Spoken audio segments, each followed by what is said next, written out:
ابراہیم، یہ خلت، نبوت اور رسالت ہوتے ہوئے پھر اللہ نے امتحان لیے۔ رسالت کے بعد جو امتحان ہے، رسالت میں کہوں جس کا انٹری ٹیسٹ ہے، اور خلت جس کا میرٹ ہے، جس امتحان میں داخل ہونے کے لیے، اس مکتب اور اس عہدے کا نام عہدہ امامت ہے۔ فرمایا فَأَتَمَّاهُنْ، جب وہ سارے امتحانوں میں 100% کامیاب ہوئے تو اس وقت سقیفہ نہیں، میٹنگ نہیں، مشورہ نہیں، سینٹ نہیں، فرمایا انی جاعلک للناس اماما، امام میں بنا سکتا ہوں، میں ابراہیم لوگوں کا تجھے امام بنا رہا ہوں۔ نعرہ تکبیر، اللہ اکبر، نعرہ رسالت، یا رسول اللہ، نعرہ حیدری، بلند صلوات۔ اللہم صلی اللہ محمد وآل محمد۔ پہلا سوال ضرورت ہے یا نہیں؟ دوسرا سوال کس میں سے ہے؟ اصول دین میں سے ہے یا فروع دین میں سے ہے؟ تیسرا سوال اگر اصول دین میں سے ہے تو پھر امامت اور امام بنانے کا حق خدا رکھتا ہے یا یہ انسانوں کو دیا ہے؟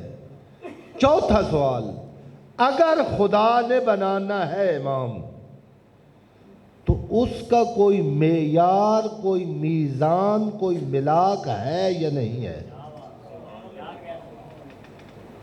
اسی سورہ بقرہ میں ایک اور واقعہ ہے، اس نبی کا نام نہیں ہے، تفسیر والوں نے بعض نے حضرت شمعون لکھا ہے، بعض نے اور اسماء ذکر کی ہیں۔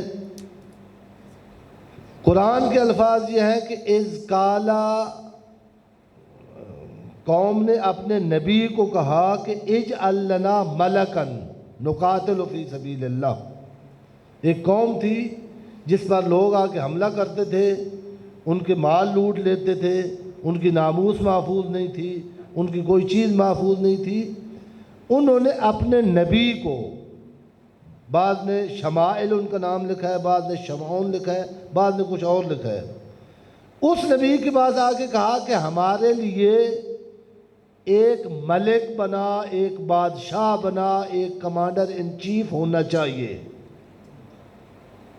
تاکہ ہم اپنی عزت کی، مال کی، اپنے عقائد کی، سب چیز کا تحفظ کر سکیں اس کی کمانڈ میں۔ فرمایا یہ اگر مشورے سے طے ہونا ہوتا کہ لوگوں کی حکمران کون ہے تو میں تمہیں بتاتا۔ نبی بھی جہاں مشورہ نہیں دے سکتا اس عہدے کا نام امامت ہے۔ کہا میں خدا سے پوچھوں گا۔ پھر وہی ہوئی، قد جعل لکم طالوت ملکا، اللہ نے وہ غریب جس کی پراپرٹی لندن میں نہیں ہے، جس کے پاس تقوی کی دولت موجود ہے، جس کے پاس کردار کا سرمایہ موجود ہے، طالوت کو تمہارا حکمران بنایا ہے۔ نکل آئے بندے۔ اگر پاکستان میں یہ اعلان ہوا ہوتا تو کیا ہوتا اس نبی کے ساتھ؟ لکھا ہوا ہے قرآن مجید میں کہ اس کو ہمارا حکمران بنا دیا، جس کے پاس نہ دولت ہے، نہ ثروت ہے، نہ کوئی خاندانی بیک گراؤنڈ ہے، نہ اس کا بابا ایم این اے تھا، نہ دادا، نہ اس کو ہمارا بادشاہ بنایا۔ اللہ نے وہاں میزان دیا ہے، اللہ نے وہاں ملاک دیا ہے، اللہ نے وہاں معیار مقرر کیا ہے۔ کسی زمانے میں خلافت پر ڈیبیٹ ہو رہی ہو، لڑنا نہیں، ایک دوسرے پر کفر کا فتویٰ نہیں لگانا، گالیاں نہیں دینا، ٹی وی چینل پہ بیٹھ کے قرآن سے فیصلہ لو۔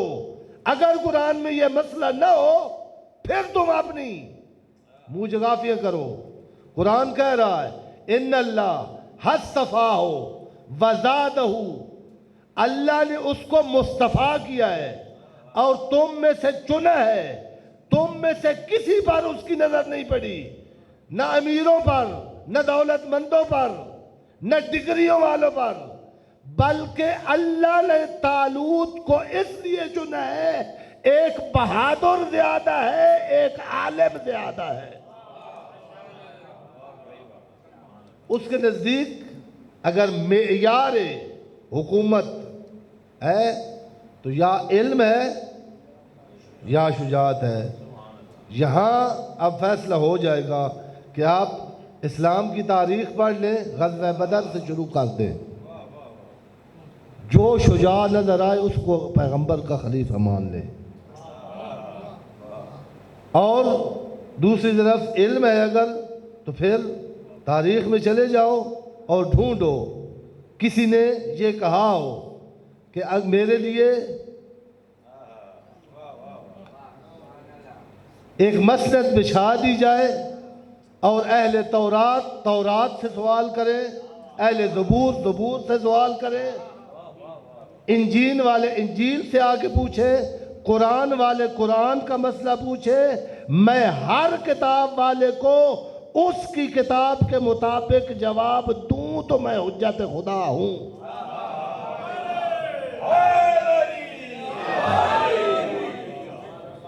اور کسی نے کہا ہو سلونی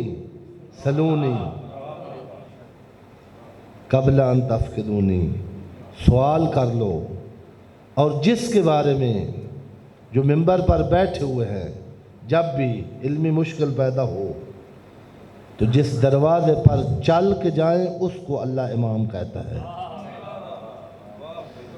ادھر جو اس وقت مسلمانوں نے جن کو چنا تھا اس نے کہا لولا علی لہلکا، اگر علی نہ ہوتے تو میں برباد ہو جاتا، جس کی آج شہادت ہے۔ ان کے دور میں ایک جو ان کے شاگرد ہیں ان کا نام اصل نعمان بن ثابت تھا، جن کے زیادہ پیروکار یہاں ہمارے پاکستان میں حنفی مکتب۔ ان سے اپنے شاگرد نے پوچھا کہ آپ کی ایج کتنی ہے سر؟ اس وقت 60-65 سال ان کی ظاہراً ایج تھی۔ انہوں نے کہا 2 سال۔ کہا عجیب، آپ بوڑھے ہیں تو 2 سال کے کیسے ہیں؟ انہوں نے کہا میری زندگی وہ تھی جو جعفر صادق کی شاگردی میں گزری ہے۔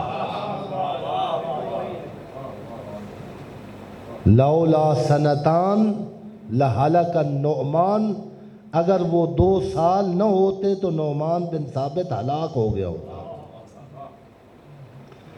بہت مشکل دور تھا۔ اگر یہ باتیں چونکہ مجلس میں نہیں ہوتی اور اب ٹائم بھی زیادہ ہو گیا ہے، ایک اور جو آج کے دن یا ان دنوں میں بات کرنی چاہیے، ان میں سے ہر شخصیت ایک بولتا ہوا قرآن ہے۔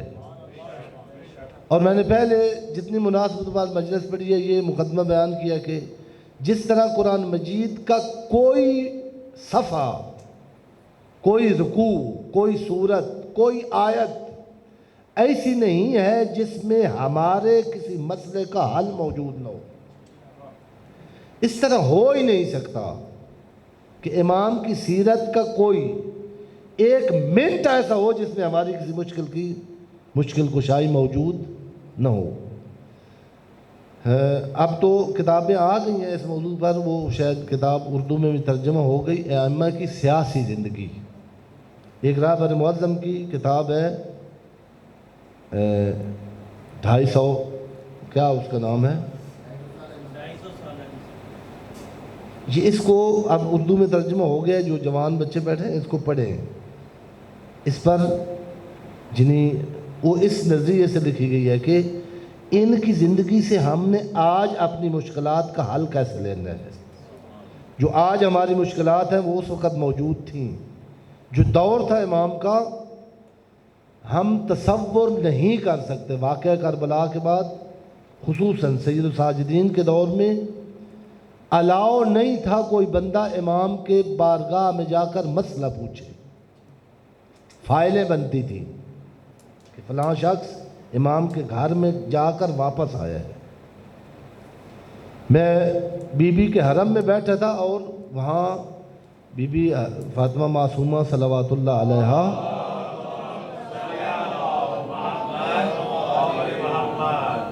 صحیفہ سجادیہ اٹھا کے میں پڑھنے لگا تو اس کے مقدمہ لکھا ہوا تھا شہید باقر صادر علیہ السلام کا۔ شہید باقر صادر سے بھی آشنا ہونا چاہیے ہمارے جوان نسل کو۔ انہوں نے فرمایا کہ یہ صحیفہ سجادیہ وہ کتاب ہے، وہ امام جس کے لیے شاگردوں کو پڑھانا ممنوع تھا، کلاس لینا ممنوع تھا، کسی کا آنا امام کے پاس ممنوع تھا، اس امام نے وہ ساری نبوت اور رسالت محفوظ کی ہے اور آنے والی نسلوں تک من و عن پہنچائی ہے دو طریقے سے، ایک صحیفہ سجادیہ کے ساتھ اور ایک اور اہل سنت وہ اعتراض بھی کرتے ہیں کہ اتنے مظلوم امام تھے تو اتنے کنیز ہیں اور غلام کیسے؟ لکھا ہوا ہے کہ امام یہ تو جو کہ ممنوع نہیں تھا، جاتے تھے بکتے تھے لوگ، وہ دور تھا، جا کے بہت سارے غلاموں کو خرید لیتے تھے، گھر میں ان سے گھر کا کام نہیں کرواتے تھے، ان کو دین کی تربیت دیتے تھے۔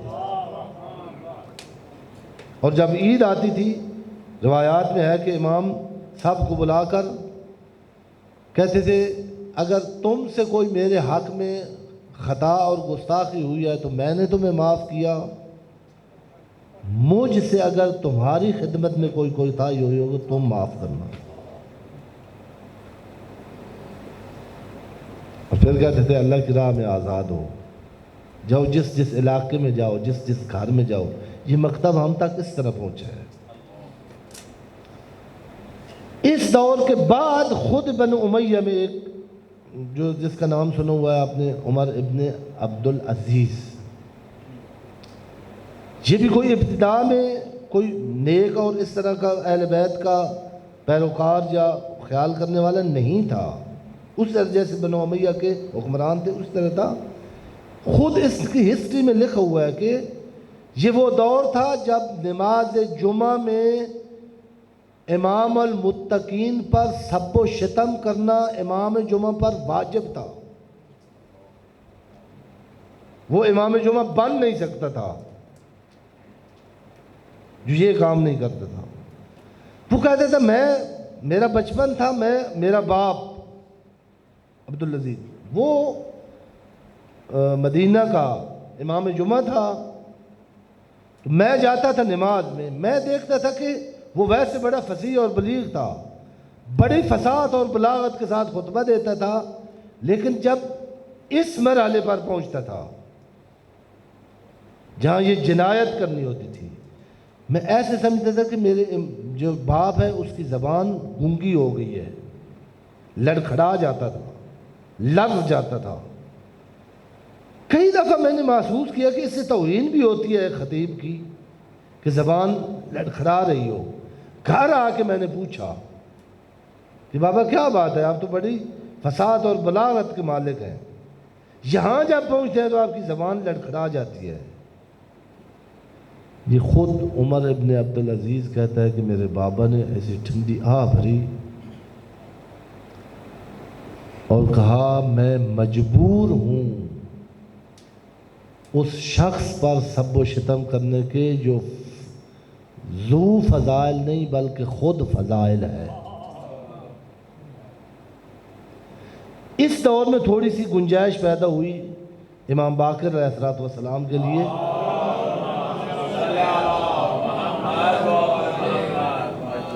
کہ لوگ آئیں اور ان کے مکتب سے مستفید ہوں، اور اسی کے ساتھ پھر ملا ہوا مکتب ہے امام کا۔ جو مشکلات تھی اس وقت کی، ایک تو خود یعنی شیعوں میں بہت سارے گروہ تھے، اب ان کا اب اگر آپ کو نام لیا جائے یعنی خود اہل بیت بنی ہاشم کے خاندان کے لوگوں کو بنی امیہ نے تیار کر کے امام کے مقابلے میں لایا ہوا تھا، اور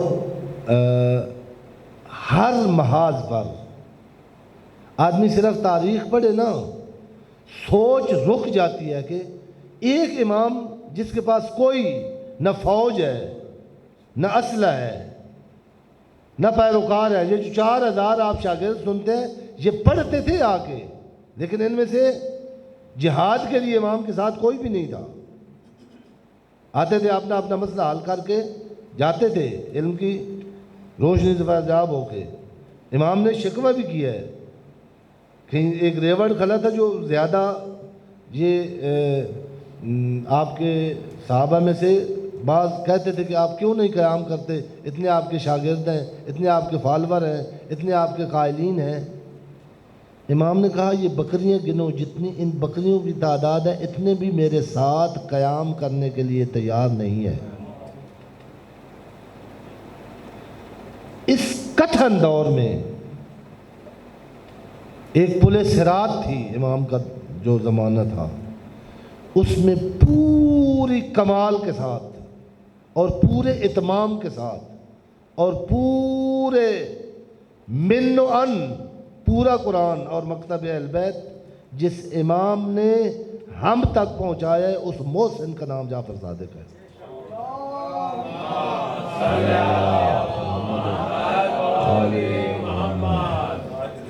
جب ان کی ولادت اور شہادت ہو تو اس نیت سے کہ یہ طبیب ہیں اور ہم مریض ہیں،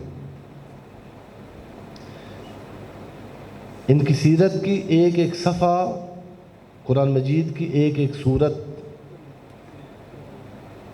جیسے اس میں ایک ایک آیت میں ہدایت کا ایک ایک باب ہے، ان کی زندگی کا ایک ایک لمحے میں انسانیت کی مشکلات کا حل موجود ہے۔ ایک جو ان کا زیارت جامعہ میں بھی ان کا لقب ہے وہ ہے یہ طبیب ہیں، خدا کے بنائے ہوئے طبیب۔ طبیب میں نے عرض کیا ہے نا، امام اللہ بنا سکتا ہے۔ کیوں؟ طبیب کے لیے ضروری ہے کہ مرض کی تشخیص پہلے کرے۔ کیوں وہ کہتے تھے لولا علی اللہ کا فلاں؟ کیوں یہ جو لوگوں کا امام ہے کہتا ہے لولا سنتان لہلک النعمان؟ ان کے پاس مسئلہ پوچھنے لوگ آتے تھے، نہیں پتہ ہوتا تھا۔ ان کے پاس مریض آتے تھے، ان کو تشخیص نہیں ہوتی تھی۔ راویوں میں اختلاف ہے، ایک بہار الانوار میں واقعہ ہے، میں عرض کر رہا ہوں کہ جوانوں میں خصوصاً آج کل کے دور میں جو بڑا غیر محسوس مرض پھیل رہا ہے وہ ہے دین سے مایوسی۔ مجھ جیسے نادانوں نے دین کو اتنا ایسا بنا کر پیش کیا ہے کہ اب وہ جو جوان نسل ہے وہ کہتی ہے کہ ہم نے تو گناہ کیا ہے، ہم نے تو یہ کیا، ہم تو یہ کر بیٹھے ہیں، میرے تو اب بخشش کی کوئی صورت ہی نہیں ہے، میں کیا کروں امام بارگاہ جا کر، میرے تو معافی نہیں ہونے والی، یہ اتنی سزا ہے، اتنا گناہ میں کر بیٹھوں، میں کدھر جاؤں گا۔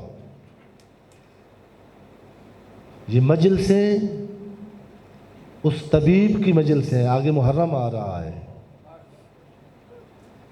جس نے تشخیص دے لی تھی کہ ہور مریض ہے، اور ایک جملہ اس مرض کے آخری سٹیج پر پہنچے ہوئے ہور کو اس قابل بنا گیا کہ آج اس کی قبر کی مٹی شفا ہے۔ ابو بصیر بعض کتابوں میں لکھا ہوا ہے، امام کا ایک بہت قریبی شاگرد تھا، اس کا ایک ہمسایہ تھا جس کے بارے میں لکھا ہوا ہے کہ وہ ہر قسم کے گناہ میں مبتلا تھا۔ اس عظیم انسان کے ہمسائے میں رہتا تھا، غلط لوگوں کا آنا جانا ہوتا تھا اس کے گھر میں۔ اس وقت کی جو بد کردار عورتیں تھیں ان کا آنا جانا ہوتا تھا اس کے گھر میں، گانے بجانے کی لاولاب کی ہر وقت آوازیں بلند رہتی تھیں۔ تنگ آیا، ابو بصیر دعا کریں کہ کسی شریف کو کوئی ایسا جوار نہ ملے، اب بہت خوش نصیب ہے جن کو اچھا جوار مل جائے۔ ورنہ شرافت شریف آدمی کے لیے بہت یعنی مرنا اور جینا ہوتا ہے جب اس کے مزاج کے مطابق اس کو ماحول نہ ملے۔ ایک دن روایت میں ہے کہ وہ تنگ ہو کے چلا گیا، اس نے کہا تم نے مرنا نہیں ہے، تو کلمہ پڑھتا ہے، تو مسلمان ہے، باز آ جا۔ کب تک یہ کرے گا؟ جب میں تیرے ہمسائے میں رہتے ہوئے تنگ آ گیا ہوں اس ماحول سے، تو مرنے کے بعد اپنے نبی کو کیا منہ دکھائے گا؟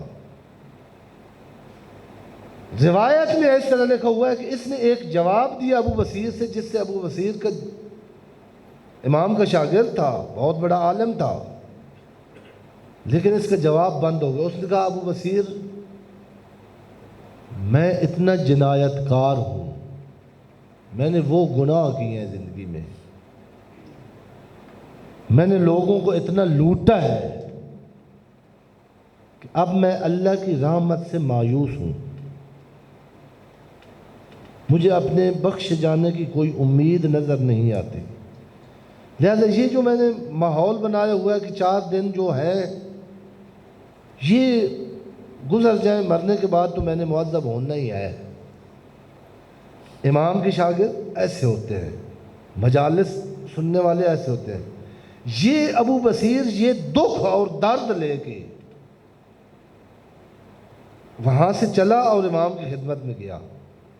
ابھی اس کے دل میں یہ بات تھی کہ میں امام کو جا کے یہ مسئلہ بتاؤں گا، کہتا تھا میں ابھی دل میں یہ سوچ رہا تھا کہ امام کو کیسے بیان کروں۔ امام پہلے مجھے کہتے تھے میرے پاس ٹھہرو، کہا ابو بصیر آج جلدی جا اور اپنے ہمسائے کو جا کر کہنا سچی ماں کا سچا بیٹا صادق کہہ رہا ہے، اب بھی ان کاموں سے باز آ، میں تیری جنت کا ضامن ہوں۔